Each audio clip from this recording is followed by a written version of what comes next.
And here is the Artist's Almanac for February 21st, 2018. It's the birthday of French fashion designer Hubert de Givenchy, born on this day in 1927 in Beauvais, France. Givenchy was raised by his mother and maternal grandmother, Marguerite de Terle-Badin, the widow of Jules Badin, an artist who was the owner and director of the historic Gobelin Manufactory and Beauvais Tapestry factories.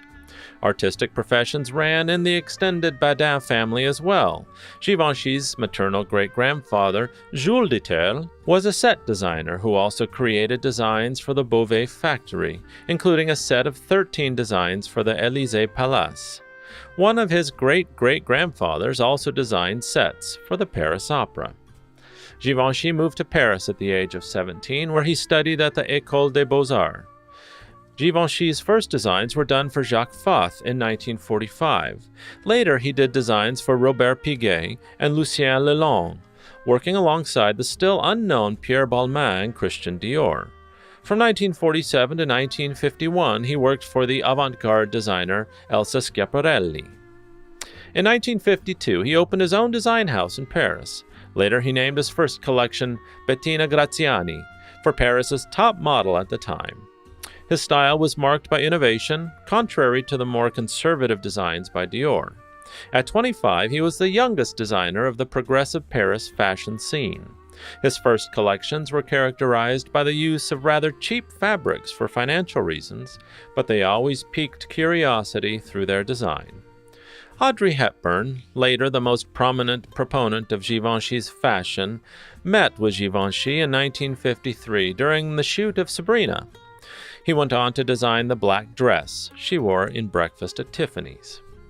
Givenchy also developed his first perfume collection for Audrey Hepburn, who was the face of that fragrance.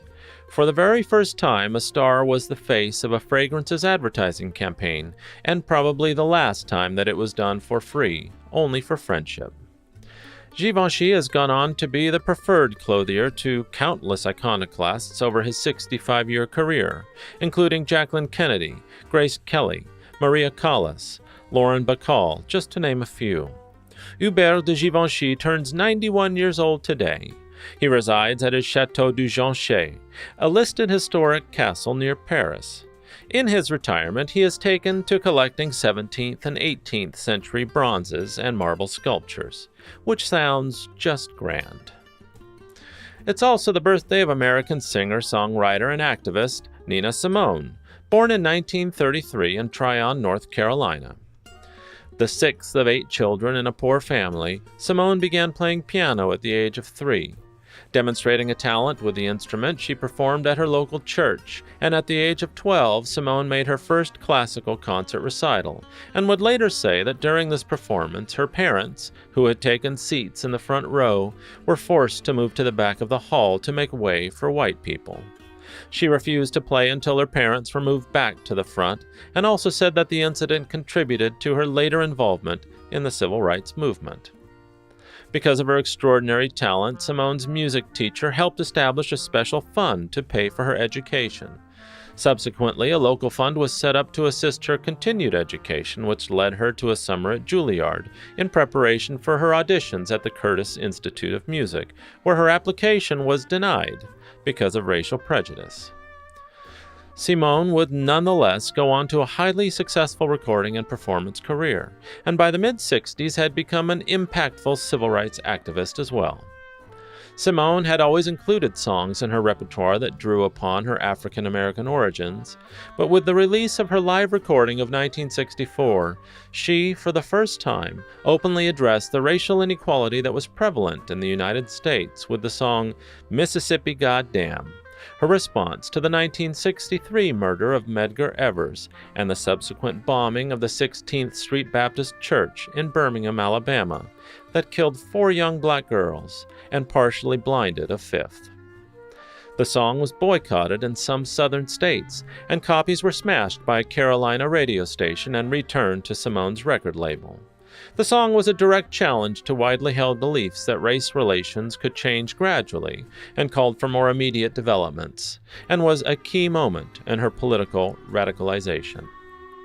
During the rise of her political activism, the release of her musical work grew more infrequent. Simone performed and spoke at many civil rights meetings, such as the Selma to Montgomery marches. However, in contrast to King's nonviolent approach, Simone advocated violent revolution during the civil rights period and hoped that African Americans could, by armed combat, form a separate state. Nina Simone was singular in both her talent and convictions, whether you agree or not, and I sure hope you take a minute to listen to one or two of her many heartbreakingly beautiful songs. There's also a tremendous documentary of her on Netflix entitled, What Happened, Miss Simone? I really enjoyed it, and I bet you will too. The consummate artist activist Nina Simone died of breast cancer in self-imposed exile in France in 2003. She was 70 years old. On a personal note, I just wrapped a show at the Los Angeles Opera a few days ago after singing in our production of Bernstein's Candide.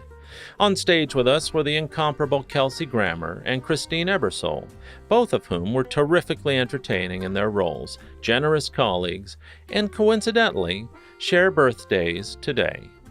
A very happy birthday to the both of you, and please, come back soon. Thanks for listening. Be kind, do good work, and until next time.